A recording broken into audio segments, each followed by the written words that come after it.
Hi, good day. It's attorney Charlotte Edwards. I am an attorney practicing law and right now, particularly immigration law. I've been practicing in the state of Florida for the last 14 years. And this is a series that I'm doing about immigration law to help you navigate that process. Today, I will be discussing the I-485 or the Adjustment of Status petition. And it'll be a two-part video because there are a lot of different avenues that we can go with this. And so without further ado, I'm going to begin. Again, the petitioner is the person filing the paperwork, and the beneficiary is the person who is receiving the benefit. In this case, the petitioner and the beneficiary are one and the same. That's the family petition to get you the visa approval. Then after that is approved, then you file to get the green card. You adjust your status, right? So you're no longer, for instance, on TPS, you're no longer on a B visa, the visitor visa, or whatever visa you have. You are now on a green card. That's the end result of getting an approved I-485. So while your family member files for the I-130, you as the beneficiary of the I-130 approval, it's incumbent on you to file the I-485. And I have come across people where they're no longer with their spouse for different reasons, and they didn't realize that they could file the I-485 on their own, depending on your circumstance again, because everybody's circumstance is different, right?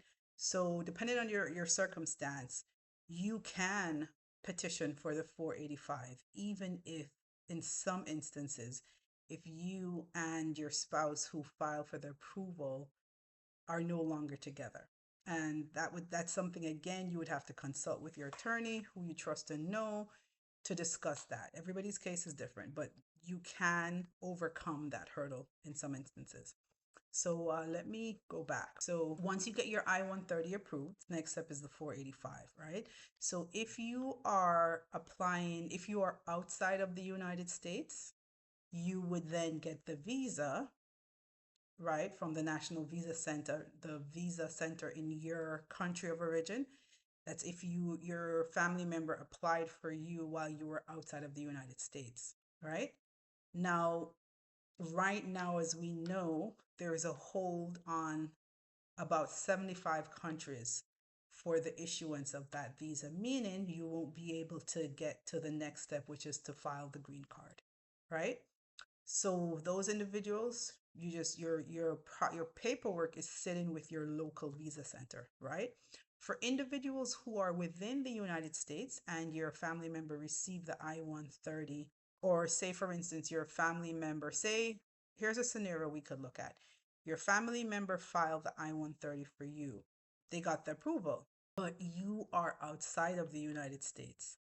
If you already have a visitor visa, you can come into the United States and then within a certain amount of time file the petition to get the green card. So not everybody is in the same position because a lot of people who are in the country of origin, they do not have a visa, right? And they're waiting on the I-130 to get that visa. But if you do already have say a 10-year visa or whatever, time frame, 5-year visa, you can travel into the United States and then you yourself can file that 485. And now here are the things that you will need for that 485. Of course, you'll need a copy of the current visa that you have, your passport with the visa in there. But from your country of origin, you are going to need a police report. And you're also going to need something stating that you have no open cases, right, with the court system in your country of origin. You also need copies of your birth certificate. If you are from a country where English is not the first language, you will need to have that birth certificate translated, right? In countries where, for instance, in countries like Haiti, where there is a lot of upheaval in certain cities, I know a lot of my clients did have issues getting those documents. So if you can try to get those documents as early as you know that someone is petitioning the I-130 for you or the family petition, please do so because the sooner you can get that done, you can file it. And in some instances, some attorneys file both together, file everything together, right? So they file the family petition and the adjustment of status, right? And in that instance, you would have all the you would need to have everything at one time. But everybody's case is different. So I'm talking about right now, if you have the I-130 approval and then you're doing the 485, right? So you want to be able, so say you were your spouse, right? Or your parent filed for you and you're outside of the United States, but you have a visitor's visa, so you can come to the United States. You come to the United States, and within that particular time period, you would file the 485. So when you file the 485, you want to make sure you have all the required documents that you need, and all the translated documents. Of course, you also want to make sure you have your passport pictures. There's just a list of different documents that you need to overcome with that. Additionally, with the 485, you do need to show an affidavit of support. You need to file an affidavit of support with that. Now, the affidavit of support, what is that? The affidavit of support shows that you're coming to the United States and you're not going to be a burden on the system. Now, incidentally, that 75 country ban is based on that particular criteria, because they are saying that those 75 countries are at risk of being a burden on the system, right? I don't know how true that is. Again, I am an immigrant myself, and I know that most immigrants are hardworking and they come to the United States for a better economic situation for the most part. And sometimes they're politically persecuted, or based on their social, religious, or orientation, they suffer persecution. So there are different reasons people come to the United States, but for the most part, immigrants come here and they work hard and contribute to the system, and they're not typically a burden on the system. But that is what the current administration is saying. The reason that they are saying is the reason that they put those 75 countries on a hold in terms of issuing the visa. Okay, let me get back to what we were discussing. So the affidavit of support, the 864, right? So that particular document, that is what your sponsor or the person who has filed your family petition, or a relative or someone who has the means, they would fill out that information to say, look, my family member will be supported by me, right? I have these assets. I have this job. They're going to ask them for tax returns. They're going to ask them for W-2s to show their income. And so basically they're saying, look, my family member is not going to be a burden on the system. I can support that family member until they are able to get their working authorization paperwork together and work, right, as required, right? And we know that depending on the circumstance, there can be a delay in that process as well. So that is a very critical piece of the puzzle, right? Because because there is a requirement, a threshold too, based on the size of the family that you have to meet. So based on every year they issue what the poverty requirement is. So based on a family the size of 2, 4, 2, 3, 4, and they go up based on your family size, showing what the minimum required income is for the sponsor. Now, if your sponsor is not able to meet that minimum requirement, there are different things that you can do. You can get an additional sponsor.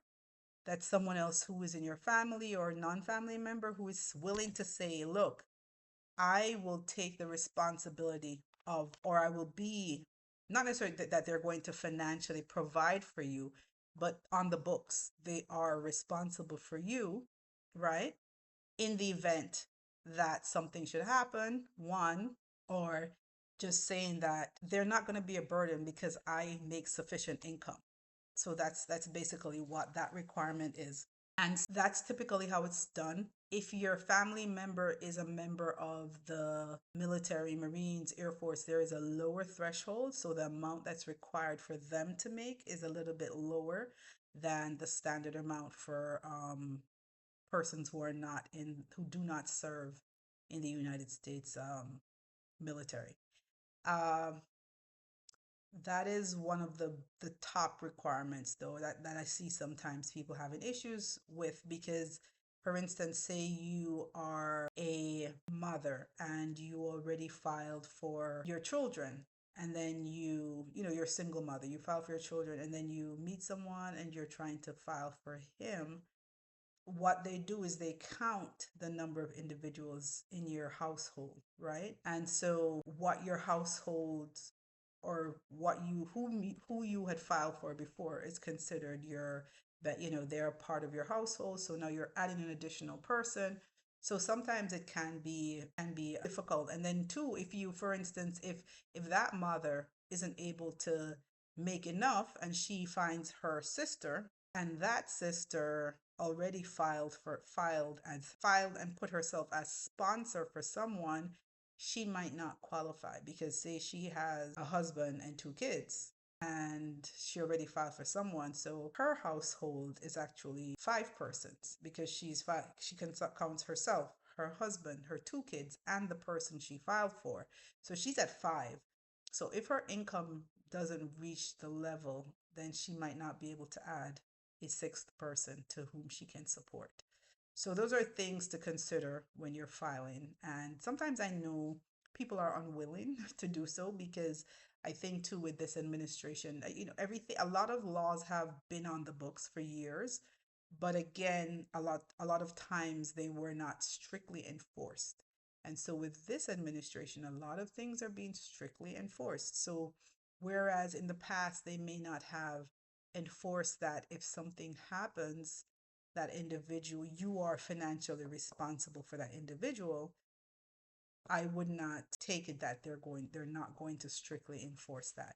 So two, you also want to be careful about who you are sponsoring, in the sense that you want to make sure it's someone who is serious about these things and understand what risk they're placing you at, right? And understand how it could impact you in the future if they do not follow particular requirements, right? And follow certain restrictions and rules and regulations and so forth. So we want to make sure that you're filing your as a sponsor, that you are aware of the person that you're sponsoring. They're aware of you. They understand the gravity of the requirement. So those are often things that can be challenging in the 485. I think that's probably one of the biggest areas that can be challenging. Recently, in some regions, of course, as I mentioned, getting the police report has been challenging for some of my clients, in Haiti in particular, in Port-au-Prince, where that's their country of origin. Also, what I tend to do is I encourage my clients to file their work authorization at the same time. And that's beneficiary to them, because when you file it all together, you do receive a discounted rate. So that's also something that I typically do. I file everything at one time. And so typically you would get sometimes I've had cases where my client gets the work authorization first. So even though they don't have the green card yet, they have the authorization to work, so that, and again, it depends on your visa. But if you have the social security card and you get your work authorization, then you're basically good to go, depending on what the requirements are for that employer. I'm going to do a second part to this video, get more into some of the challenges that we face. And I want to go into, for instance, where we have to do what's called a waiver. And that's common in cases where the person has overstayed their visa. So they're basically, in essence, out of status. So that's one of the questions that is on the 485. It asks you, so you're in the United States. What is your status when you came in? What's your status now? And if there is a gap and your status expired, your visa expired, then that's where we would seek to do a waiver. And I know a lot of people have had significant challenges, people who have gone through non-attorneys with those issues, and so they weren't sure how to navigate that process. Please subscribe so you can know when I put out a new video. Feel free to make a comment, ask questions. I will try to respond to your questions as best I can. Again, any information that I give you is not legal advice. I don't know your particular case. If you do have questions, seek an attorney that you know and trust. And as always, thank you for visiting my channel, and I hope to see you again. All right, take care.